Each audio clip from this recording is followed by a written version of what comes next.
बार भगवान बुद्ध जेतवन विहार में रह रहे थे। भिक्षु चक्षुपाल भगवान से मिलने के लिए आए थे।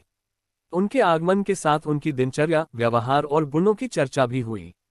भिक्षु चक्षुपाल अंधे थे। एक दिन विहार के कुछ भिक्षुओं ने कुछ मरे हुए कीड़ों को चक्षुपाल की कुटी के बाहर पाया और उन्होंने चक्षुपाल की निंदा करनी शुरू कर दी कि उन्होंने इन जीवित प्राणियों की हत्या की। भगवान बुद्ध ने निंदा कर रहे उन भिक्षुओं को बुलाया और पूछा कि क्या तुमने भिक्षु को कीड़े मारते हुए देखा है? उन्होंने उत्तर दिया नहीं। इस पर भगवान बुद्ध ने उन साधकों से कहा कि जैसे तुमने उन्हें कीड़ों को मारते हुए नहीं देखा, वैसे ही चक्षुपाल ने भी उन्हें मरते हुए नहीं देखा और उन्होंने कीड़ों को जानबूझकर नहीं मारा है, इसलिए उनकी भर्त्सना करना उचित नहीं है। भिक्षुओं ने इसके बाद पूछा कि चक्षुपाल अंधे क्यों हैं? उन्होंने इस जन्म में अथवा पिछले जन्म में क्या पाप किए? भगवान बुद्ध ने चक्षुपाल के बारे में कहा कि वे पूर्व जन्म में एक चिकित्सक थे। एक अंधी स्त्री ने उनसे वादा किया था कि यदि वे उसकी आंखें ठीक कर देंगे तो वह और उसका परिवार उनके दास बन जाएंगे। स्त्री की आंखें ठीक हो गईं, पर उसने दासी बनने के भय से यह मानने से इनकार कर दिया। चिकित्सक को तो पता था कि उस स्त्री की आंखें ठीक हो गई हैं। वह झूठ बोल रही है। उसे सबक सिखाने के लिए या बदला लेने के लिए चक्षुपाल ने दूसरी दवा दी। उस दवा से महिला फिर अंधी हो गई। वह कितना ही रोई पिटी, लेकिन चक्षुपाल जरा भी नहीं पसीजा। इस पाप के फलस्वरूप अगले जन्म में चिकित्सक को अंधा बनना पड़ा। प्रेरक कहानी 2, परिश्रम और धैर्य। एक बार भगवान बुद्ध अपने अनुयायियों के साथ किसी गांव में उपदेश देने जा रहे थे। उस गांव से पूर्वी मार्ग में उन लोगों को जगह जगह बहुत सारे गड्ढे खुदे हुए मिले। बुद्ध के एक शिष्य ने उन गड्ढों को देखकर जिज्ञासा प्रकट की, आखिर इस तरह गड्ढे का खुदे होने का तात्पर्य क्या है? बुद्ध बोले, पानी की तलाश में किसी व्यक्ति ने इतने गड्ढे खोदे हैं। यदि वह धैर्यपूर्वक एक ही स्थान पर गड्ढे खोदता तो उसे पानी अवश्य मिल जाता, पर वह थोड़ी देर गड्ढा खोदता और पानी न मिलने पर दूसरा गड्ढा खोदना शुरू कर देता। व्यक्ति को परिश्रम करने के साथ धैर्य भी रखना चाहिए। प्रेरक कहानी 3, अमृत की खेती। एक बार भगवान बुद्ध भिक्षा के लिए एक किसान के यहाँ पहुंचे।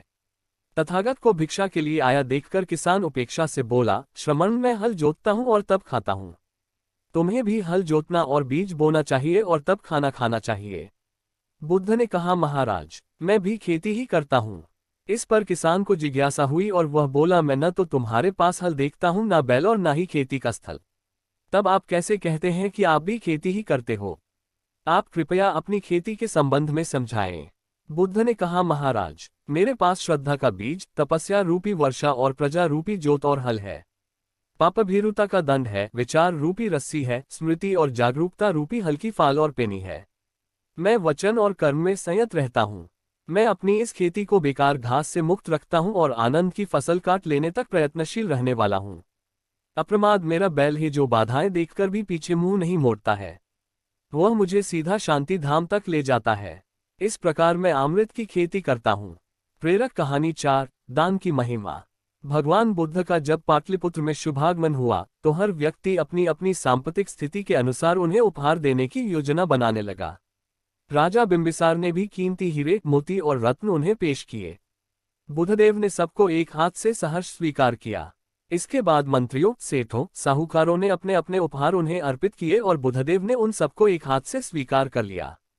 इतने में एक बुढ़िया लाठी टेकते वहां आई। बुद्धदेव को प्रणाम कर वह बोली, भगवान, जिस समय आपके आने का समाचार मुझे मिला उस समय मैं यह अनार खा रही थी। मेरे पास कोई दूसरी चीज न होने के कारण मैं इस अधखाए फल को ही ले आई हूँ। यदि आप मेरी इस तुच्छ भेद स्वीकार करें तो मैं अहोभाग्य समझूंगी। भगवान बुद्ध ने दोनों हाथ सामने कर वह फल ग्रहण किया।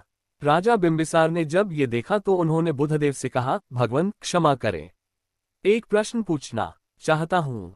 हम सबने आपको कीमती और बड़े बड़े उपहार दिए जिन्हें आपने एक हाथ से ग्रहण किया, लेकिन इस बुढ़िया द्वारा दिए गए छोटे एवं झूठे फल को आपने दोनों हाथों से ग्रहण किया, ऐसा क्यों?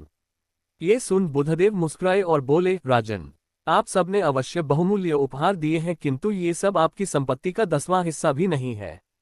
आपने ये दान दीनों और गरीबों की भलाई के लिए नहीं किया है, इसलिए आपका ये दान सात्विक दान की श्रेणी में नहीं आ सकता।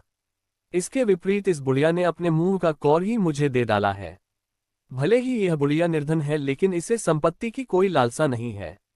यही कारण है कि इसका दान मैंने खुले हृदय से दोनों हाथों से स्वीकार किया है।